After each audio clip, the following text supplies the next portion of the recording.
What's up, guys? Welcome back to another episode, and it's been a great week. We've had some highlights this past week with a number of things, a number of balls in the air that have come down to land nicely, and one of them was a charity event that I attended on Tuesday. And look at what I managed to win. I got first prize in this charity. And if you're listening to the podcast, then what I'm holding up here is the Lions rugby jersey that belonged to Dan Sheehan. And Dan was at this event as the speaker. And this is a signed jersey with all of the players of the Lions 2025 tour down in Australia. So anyway, that was a bit of a highlight for the week. Speaking of highlights, what I have this week is an interview that I had with a really interesting, I'm going to call him a young man, but he's 38 years of age. And what's interesting about it is just, I talk about the requirement to focus on your business and try and kind of keep your eye on the ball, so to speak. To use a metaphor from the rugby.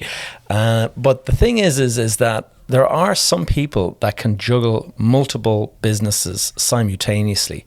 Now, I did try this myself, and it's successful for a while, and then it went off the rails when you just suddenly find yourself trying to manage more than you can cope with. But this guy, Andrew Clancy, my guest this week, is across the UK with a consultancy business.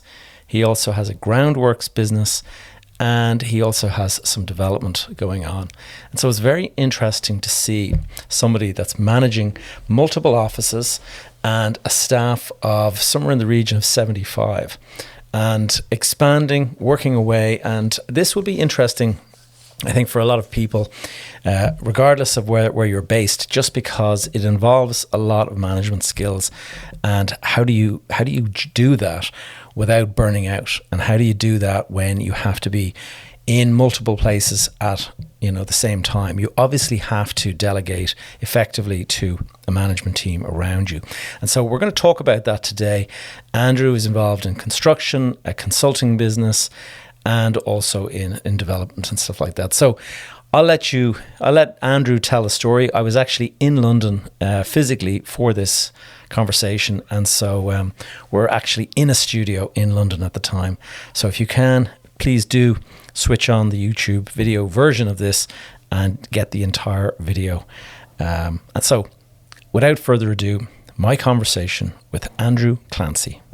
What's up, guys? Welcome back to another episode, and I am here in a studio in London with my guest today, Andrew Clancy. Andrew, welcome. Hello. Good. Me. Nice to have you here, Andrew. And it's been a bit of a false start this morning with trains breaking down and everything like that, but we finally made it. That's classic English issues, isn't it? So, there's always a problem on the trains or something when you got to be somewhere. There's always something. Yeah, exactly. Well, Andrew, you and I have just been spent a few minutes getting to know each other, but why don't you just, for the sake of the audience, tell us what it is that you do and tell us about your business. Yeah, good question. I'll probably describe what I do in three hats. I'm a quantity surveyor by trade, though a lot of people say I'm a failed quantity surveyor. Became chartered and started my own business about 6 years ago. The first part of the business is a property consultancy business. We provide project management, quantity surveying, building surveying. As I said to you a minute ago, I'll probably forget some of the services we deliver along the way. We've got about 9 service lines, 5 offices in the UK, employ about 75 people. And then another hat I wear is I'm a managing director of a groundworks business, and also get involved in a bit of property development. Try to stay as focused as I can be. I think when you've got lots of ideas, you have a danger of trying to chase things too much, but I try and focus on those 3 things. Well, when we talk about focus, I mean, having 3 things to chase, managing director of a groundworks and a consultancy, I'm just amazed at how successful you've been, like the ability to grow the business like this.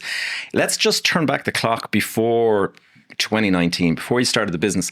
Tell us, what brought you into the real estate space and the construction sector? Yeah, okay. So I always joke around with QS as saying I'm a true QS because I did a QS degree at the University of Reading.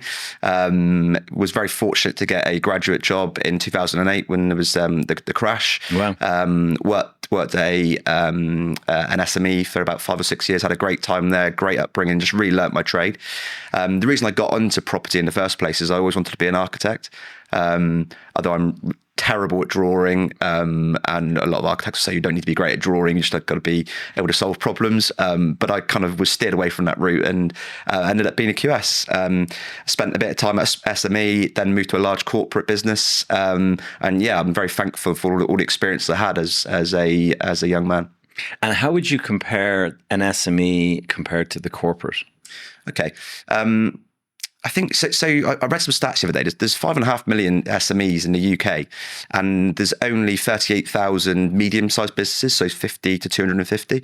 I think a lot of those businesses take some of the great bits from working in the corporate world, the structure, the systems, the processes that and the exposure you get of working in a large business. But the SME world, and it feels very cliche to say it's very much like a family, but it really is that you know each other inside out. You to a certain extent you're going into battle with each other, and that sort of team ethic you don't probably get anywhere else other than in those smaller businesses. But tell us, in terms of your longer term objectives and so, like the fact that you've grown from a small business to 5 offices, 75 people, clearly there's a trajectory there. Are you aiming to turn it into a larger corporate, or what's your plan? I suppose when I started out, I never really had an end game. It's only really crystallized in the last 2-3 years. We've got what we call the 50 to 501 plan, which is going from 50 people to 501. Why 501? It's about darts, and okay. We'll maybe get a bit into like the culture and the things that make a culture. But to grow the business to 500 plus people is now our aim, to be seen as one of the leading UK consultancy businesses in the UK. That's kind of our North Star at the moment. And it's based around people rather than, profit driven or money driven, because people are our business. It's in our name, Coreus. It's about communities and people. Right. Okay. Interesting. And in terms of growing a business to 500, like, what would you say? I mean, do you see a clear path to achieving that? Yeah, I think so. I think the way you can grow businesses is in several trajectories. You can grow service lines, which we've done. We've grown to 9 services. I mentioned that I'd probably forget which ones we deliver, but yeah, we've grown to 9 service lines. You grow geographically, and you go into new sectors. So there's 3 ways that we feel we can grow the business. We have a model that works in terms of rolling that out into new service lines or new geographies. But we've learned along the way. There's been some false starts. At the moment, our offices cover London, Birmingham, Bristol, Exeter and Truro. So pretty much the south of the UK. We have dabbled with a Sheffield office, and during COVID, I got excited and started an Auckland office with someone we knew who was in Auckland, who unfortunately was a bygone of the COVID times. And the things you learn along the way of trying to be a little puppy, trying to be excited and go around growing things, standing us in good stead now for moving forward. But then there's always the risk of FOMO and, wouldn't it be great to open an office over there, and the distraction and when you lose focus and you start kind of looking at other things, you can start dropping balls in other areas. Have you found that a challenge? Yeah, absolutely. I'm probably my own worst enemy for that. And I try to surround myself with people who aren't yes people. They're people who give me radical candor around, if I've got a new idea and I've got something I want to try, we have systems and processes and checks and balances now before we go into that, because I could be my own worst enemy at trying 100 new different things and not focusing on what the key objectives are. And tell us about your groundworks business. Yeah, so it's called C Squared. So the idea was, initially we'd started as a construction management business. So a friend of mine, he was furloughed during COVID, and I was renovating a house. The final bits I had to do on the house were fencing, patio, some of the external finishing pieces. And he was furloughed, so I said, well, why don't you come and do some work at my house? And we're social distancing and those sorts of things. But we were having a beer after work one day. And we sort of said, well, why don't you come and join me and we'll start a construction management business. You can site manage works. And we got some small contracts to start with. But it was really someone who I met who sort of spoke to me and said, well, why don't you turn this into a groundwork frameworks business, there's probably a gap in the market for that. And that's certainly been the case. And I've been very fortunate that side of the business I don't have to get too involved in. Got some amazing people. We turn over about 5 million a year. We work with some of the big tier 1 contractors. Right. And the idea around that business is to keep it stable and very consistent. So very focused around the business plan will be year on year, 5 million turnover. We know where our overheads are, and we know the sector. So don't grow that to 500. Exactly. Yeah, I've got enough headaches with that, unfortunately. And is the plan ultimately to maybe offload, or you plan to continue to grow all these businesses at the same time? I think I'm very flexible. I have no preconceived idea about where things might go. I've had approaches from some very large businesses around acquiring Coreus, but at the moment it's not the right time for me. Wait till it's 500 then, dude. Maybe, yeah. But I'm not someone who's, hopefully a lot of people will say this about me. I'm not motivated by money. Yeah. So, a goal for me isn't about, having a huge amount of money. Obviously it's nice. My wife would tell you that if I had lots of money and nothing to do, it'd be the worst thing for me. So right. I enjoy my work, and hopefully that will continue. And tell us, what would you say is the biggest challenge that you face at the moment? Biggest challenge? So I think there's a huge amount of red tape in the UK construction industry. 80% of our turnover is in the public sector.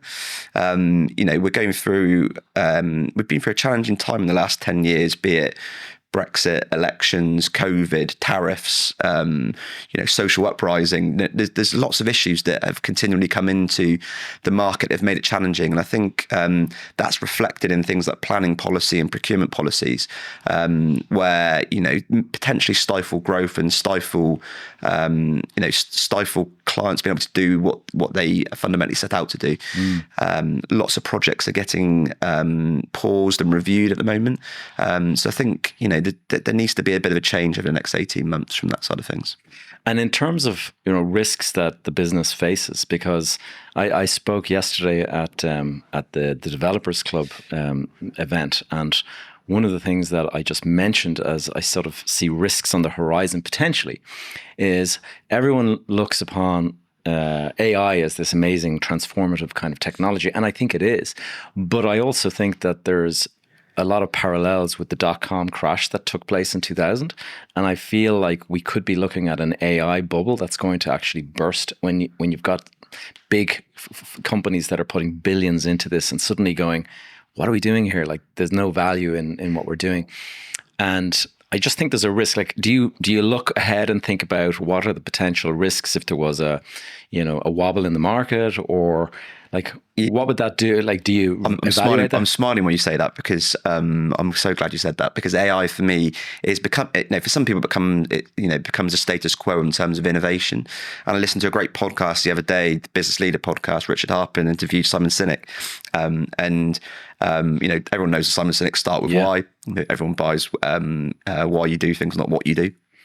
And he was saying that AI companies haven't found their why yet. You've got lots of engineers and tech people who are passionate about what they do and great at what they do, but not necessarily entrepreneurial in the sense of being able to establish a brand in the market.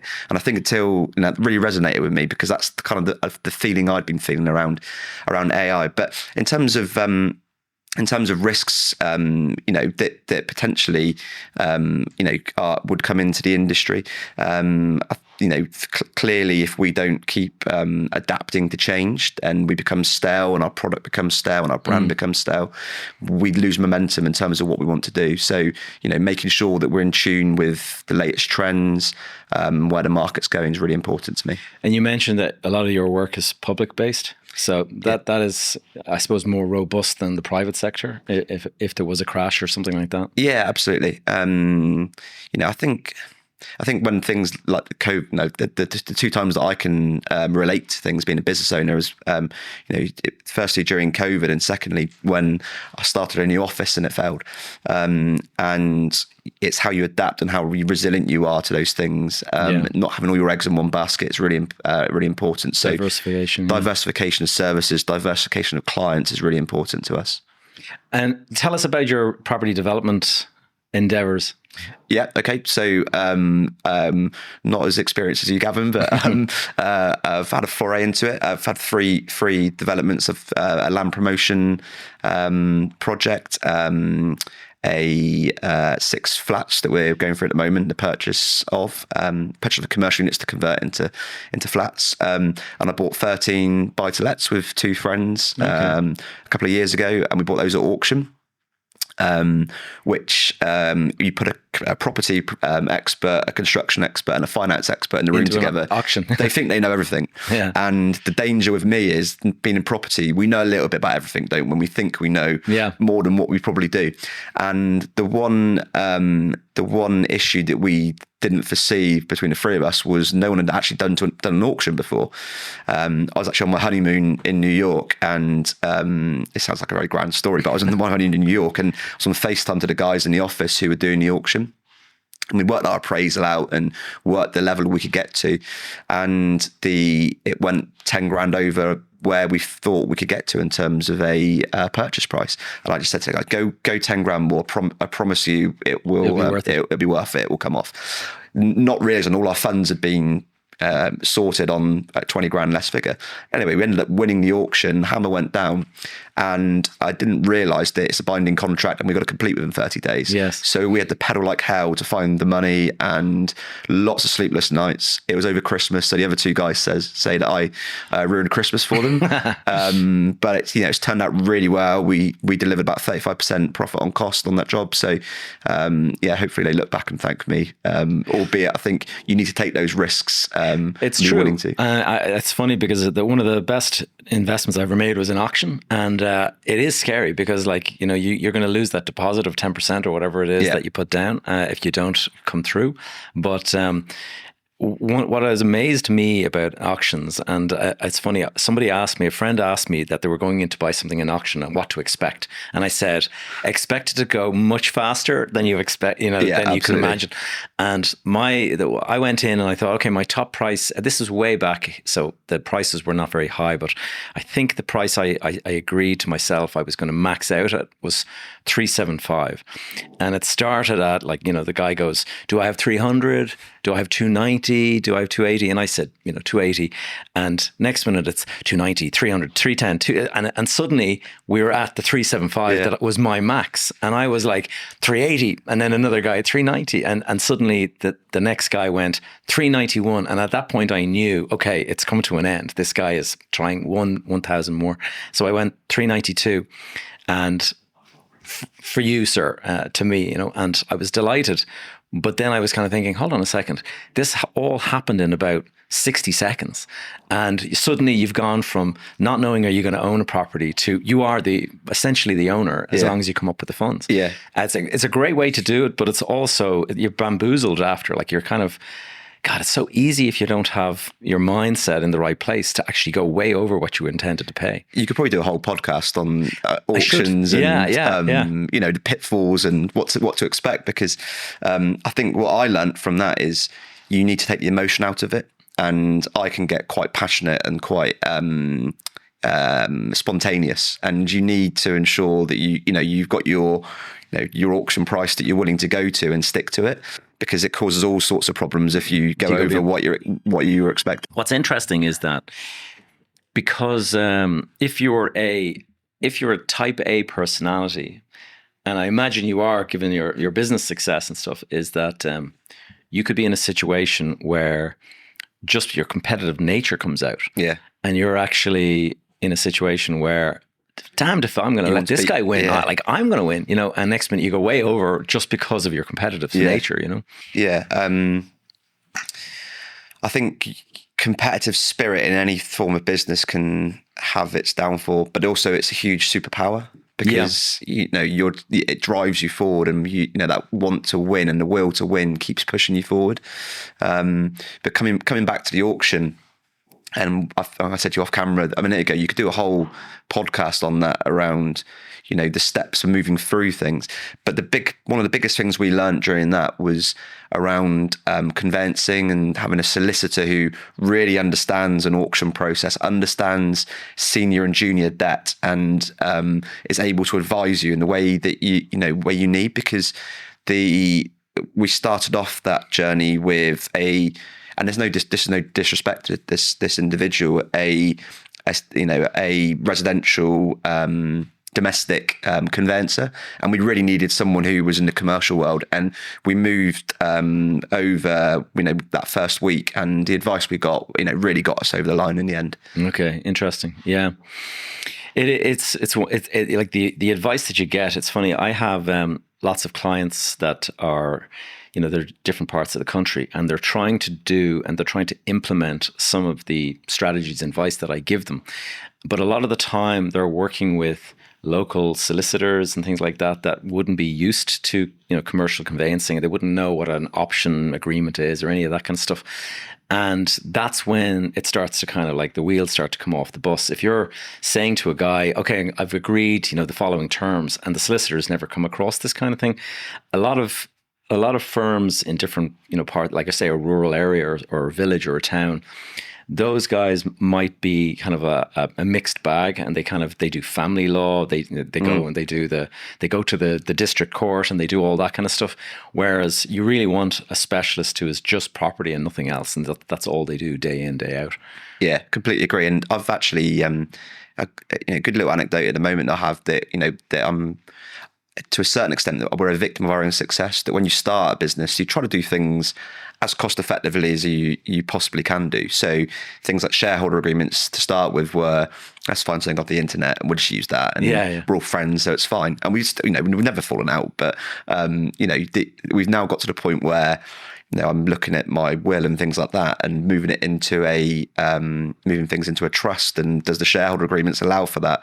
So there's something to be said around, when you're getting legal advice, thinking about it in the whole spectrum of advice you could possibly need, and keeping it under one house, because it does touch everything. But specialists are specialists for a reason. So as long as you're comfortable and you're consistent with that advice, I think that's important. I think, and the other thing I would say to you, just in terms of if you're structuring, and there would be a lot of people listening who might be kind of thinking, I wonder, should I, set up a trust, or should I, put some money aside for the kids and things of that nature. But one of the things that I found is, if you ask a solicitor for advice and you ask a tax advisor for advice, you'll often get two completely different answers. And one's job is to protect you legally. The other's job is to minimize your tax.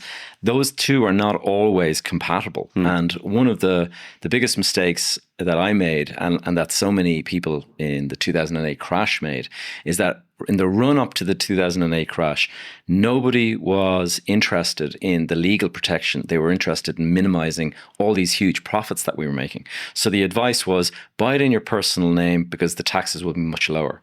At the time, capital gains tax was only 20% in Ireland. Right. So if it was in your name, 20% tax, and then everything else you get to keep. Whereas if you put it in a corporate structure, the company pays 20%, and then to get it out to yourself, it's another 20%. So it would be doubling your tax. And so everyone was saying, okay, yeah, makes total sense. Why would you pay double the tax? But then when the wheels came off the bus and the crash took place, suddenly people were going bankrupt, and you were now jointly and severally liable on a partnership loan that you had gotten and in your personal name. And then the banks started going after individuals, and the next minute your personal family home is brought into the net and stuff. And suddenly everyone goes, why do we do it like this? And it's because you didn't get the advice. Like you got the advice from the tax guy, not the solicitor. Yeah. And there's something to be, because I'm sure, like yourself, and I've signed several personal guarantees, but be very clear around what you're going into and what it's about, because that's the thing that gets people unstuck. And if tax, for example, I've seen friends of mine who start businesses and they think, and I'm sorry, I don't know how the tax system works in Ireland, but in the UK, for example, up to a certain threshold, you pay a certain rate of tax, then you go into a higher band of tax. And I have friends who take dividends out of businesses and have lived beyond their means, not realizing that at some point they have to pay the higher rate of tax. Yeah. And your mind boggles that people don't realize and think about what their liabilities are. I think what it is, though, is people like, and this is one of the problems with instant gratification, and it's something that I think a lot of people, particularly when you're younger, it's very easy to fall into that, and I was certainly guilty of it during 2005 and 6 in the run up. Is that why wait? Like, I just want it now, and nowadays it's even more prevalent because you've got Instagram and all of this kind of, you're looking at the highlight reel of somebody's life, and you see flashy cars and fancy restaurants and exotic holidays, and you're like, wow, I need to have a life like that. This guy is the same age as me, and the problem with falling into that kind of life of comparison is that it makes you do those kind of things. Whereas the sensible thing to do, squirrel away some money, but instead it's no, I got to keep up with this guy. I got to make sure that I'm driving in the fancy car and whatever. And I think instant gratification is probably one of the biggest problems that I think the younger generation getting into property or business or anything like that stands to lose the most from. It's just that lack of discipline. Yeah, I completely agree. And I fall into that trap sometimes, and I've had to purposely talk about the instant gratification of social media, and social media is one of the great inventions in the history of mankind, but it's also one of the worst. Yeah. And there's sometimes that I've been guilty of trying to over promote the business maybe on LinkedIn, and I've decided just to take a little step back from how we do things and how I operate on things over the summer, because I just found myself falling into that trap around it has to be now, we need to get this content ready, it has to be issued now. But actually having a strategy and a longer play on things is important. But I'm only able to do that because I've probably laid the foundations earlier in the business's lifespan. At the start of the business, I was having to create content consistently. I was having to get that instant gratification on things. But I'm very dopamine hits. Yeah. And tell us, let's go back to starting your business. So you started in 2019. How many people? Just me. Just you. Yeah. And what was the first job that you got that kind of got you over the first hurdle? Yeah. Okay. So there was I'm probably missing a couple of the jobs, but I was very fortunate. The Exeter Chiefs chairman, Tony Rowe, was building a hotel in Exeter. And he needed a QS, and I met him about a month into starting Coreus. He wanted someone who was independent, and we got on really well, and was very fortunate to pick that job up. So that was a 250-bed Marriott hotel. Wow, nice job. Back in the days when I did a bit of QSing. So picked that up, and it really kind of grew from there. That's it. And then who was the first hire that you made? They keep debating this. So there's one of the fellow directors called Ewan, who's I call him Director of Growth, DOG. So the dog. The dog, yeah, the dog. Ewan was the first kind of job delivery individual that I employed, but I gave a young lad a summer placement, and he basically came and painted the walls, put carpet down for me in the office, did a bit of the bookkeeping for me, but he's now grown into our people and culture lead. Nice. And I'm very, very proud of him that he was doing a kind of a week with me and has now grown into a really important member of the team. And what would you say is, for somebody, you've grown a business to 75 people now, what is the biggest, to a lot of people, that sounds like a major headache, How do you manage people? What is this key skill that you would say? Oh, I mean, the cliche of hiring people that are better than you is quite relevant for me in particular, because I think then you have individuals who take ownership. Our core value is owning things, and I'm very fortunate I've got a team that do that. I think growing a team from, in my experience, growing a team from 0 to 10, quite tough. That you've got something quite new, can be exciting, but also scary to people. So you have to make a lot of personal commitments to individuals to get them to join a team. And then once you've got a critical mass of 10, I think it's quite easy to go from 10 to 50. Right. It's that then what we experienced at 50 to 75 has been difficult. A lot of churn of individuals, some wanted, some unwanted. And hopefully we've got over the kind of growth, over the growth spurt, because we've now employed some very senior individuals, directors in cities, directors of service lines, who have been there and done it in other organisations. So I'm hoping hoping now the jump from 75 to 100 plus is going to be a little bit easier. Smoother. Yeah.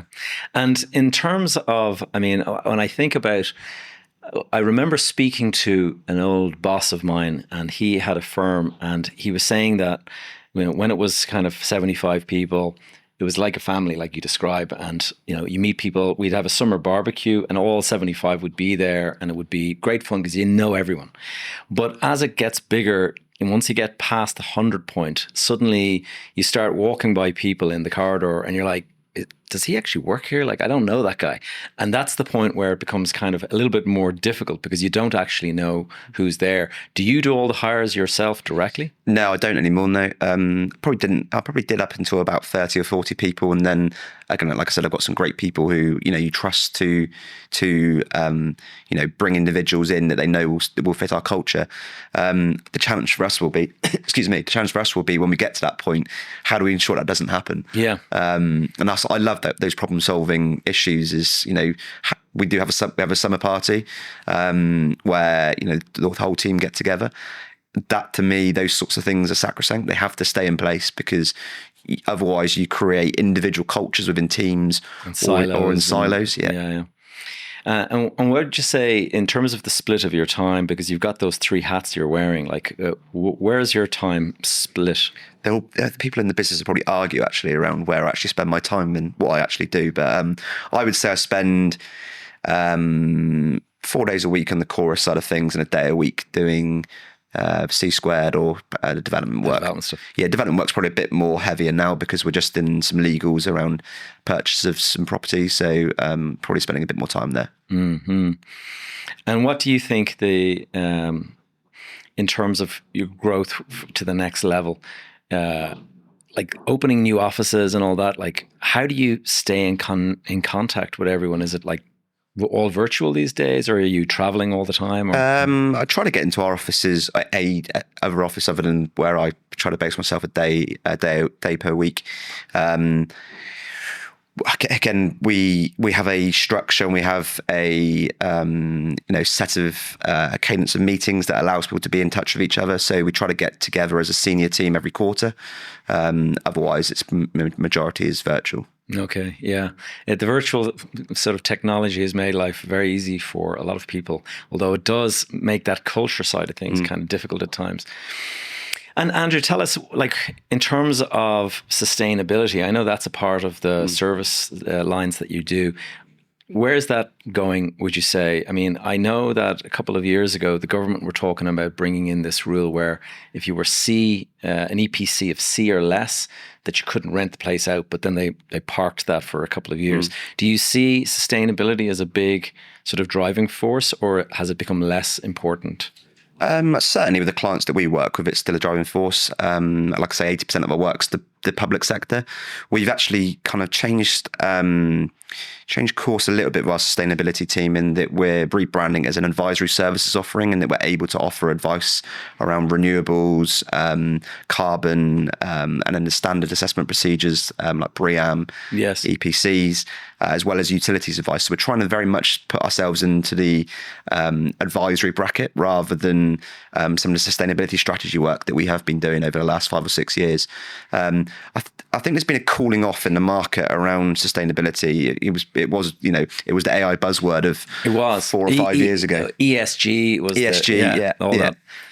So I think there's been the cooling off in the market, probably influenced by the political landscape over the pond, maybe. Yeah, it's on Trump. But I also think it's like certainly within the commercial office sector, there's been a massive retrench.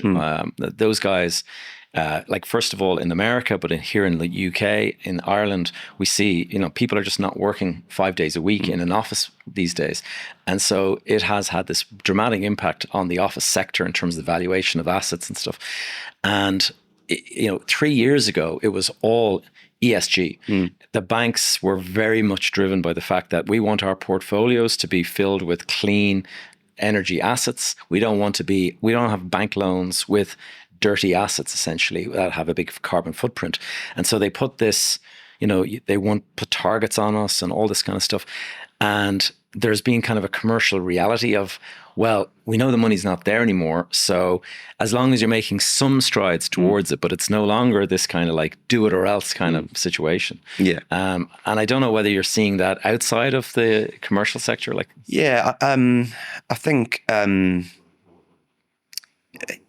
you mentioned ESG, and I don't know how you found it, but I feel there's been a definite move towards around the social side of things, particularly in the UK. The new Procurement Act that came in within the last 18 months, has set defined deliverables around social value, and we responded to it by starting our foundation trust, which has been hugely successful. tell us about that. Yeah, so it's a charitable trust. We donate 1% of our net profits into the foundation. We promote community causes around three things: health and well-being, knowledge and education, and the environment. And we've donated in excess of 50 grand to organisations. I think the largest we gave was to Prostate Cancer UK, about £7,000. Our team did a 50-mile walk last year from where I started the business to our first office. Right. So lots of kind of team activities have happened. Social, yeah. Yeah. And what's great about that is it feeds into the ESG credentials that you can actually talk about, which are genuine because you've created the foundation. Yeah. A lot of people, it's lip service, and it's kind of like, oh yes, we believe in this for our people, and it's just like a line at the bottom of the website. Yeah, no, I completely agree. And that for me, when with the business, whatever we talk about, we wanted to be authentic. And the word authentic over the last year has been used a lot in leadership speech. So I kind of use it a bit sparingly, hesitantly. But I think that's probably the best way to describe how we want to do things. We want to be authentic. There's no point in us saying something that we walk. No, we have to walk the walk. Yeah. So, Andrew, I'm keeping an eye on the time here. What are you excited about these days? Like, what's the next big thing that you're going to leap into? What I'm excited about. I'm a huge cricket fan, so Somerset got a quarter final on Saturday here in my team. But outside of that, in business, we're coming to our busy period. September to December. September to December is our busy time, and really looking forward to kind of getting stuck in. We've got 3 or 4 really super individuals who've just started in the business who are known in the UK property industry. So looking forward to getting stuck in and working with them. And if you were to say, sit in front of this camera here with me 3 years from now, describe where your business is at. Oh, that's a really hard question, isn't it? Well, maybe we've made the 501 plan. And I was thinking that you'd say that. Yeah. We're at 520. We're 528, yeah. And we've conquered Auckland. So yeah.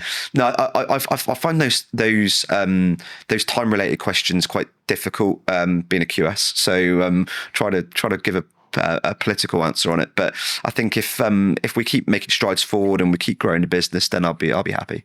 And tell us, in terms of winning work, because obviously to have a business that you can grow and stuff, it's all down to your pipeline of work and stuff. How do you fill your pipeline? I mean, who's doing that? Is it you, or is it your director of growth? No, so it's we've got about 18 in the senior team, and it's each their responsibilities to undertake business development. They'll have targets and those sorts of things. But I would say 30-40% of our work is repeat work, which is clearly a great place to be, because repeat business is probably the easiest business to win.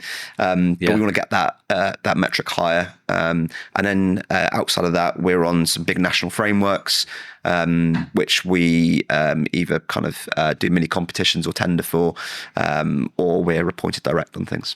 Yeah, it's amazing. I mean, the growth is just phenomenal, and it's a huge success story. So really, it's great to have you on the podcast. In terms of advice for other people that are trying to thread the same path or start their business or something, like, what advice would you give? I think you've got to have a North Star. You've got to have a differentiator. I've joked on a previous podcast that the reason that I called the business Coreus was around having a community, having people on the journey with me. rather than Andrew Clancy Chartered Surveyors, because I felt that the scalability of Andrew Clancy Chartered Surveyors wouldn't be as big as having a brand. So I think having something that is your purpose and something you can brand if you want to grow at a significant rate is really important. And what kind of impact do you want to have?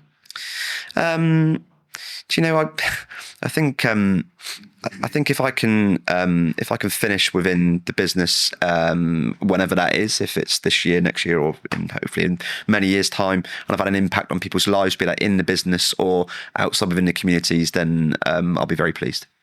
So tell us, Andrew, how can people find more about you if they want to reach out? Yeah, sure. So I'm quite active on LinkedIn. So find me on LinkedIn and website www.coreusgroup.com.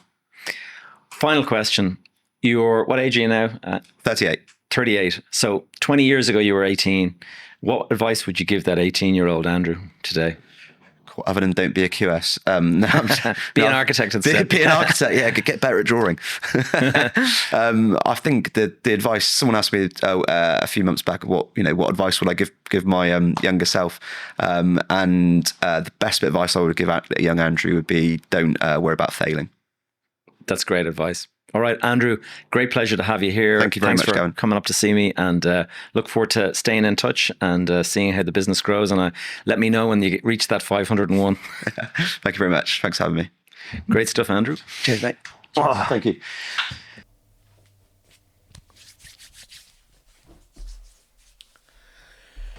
All right, guys, I hope you enjoyed our conversation, and as much as I did, at least. This week's episode has come just after we had the event. Just last week we had the event, and I'm still getting some great feedback from the event. The next event is going to be in February, and we have opened up the November intake so that we've got some new members joining up for the winter months. So if you're interested in being a part of the accelerator, if the idea of scaling a property portfolio is of interest to you, then please do reach out and we'll have a conversation on the benefits of joining the accelerator. My final ask for you today is please do, if you can, hit the button that gives a 5 stars to this podcast or whatever you think that the podcast deserves, and also a review if it's possible. We are trying to expand into other markets with this podcast, and so a review is really helpful in helping us do that. So guys, until we meet again in a week's time, I shall leave it to you. Take care.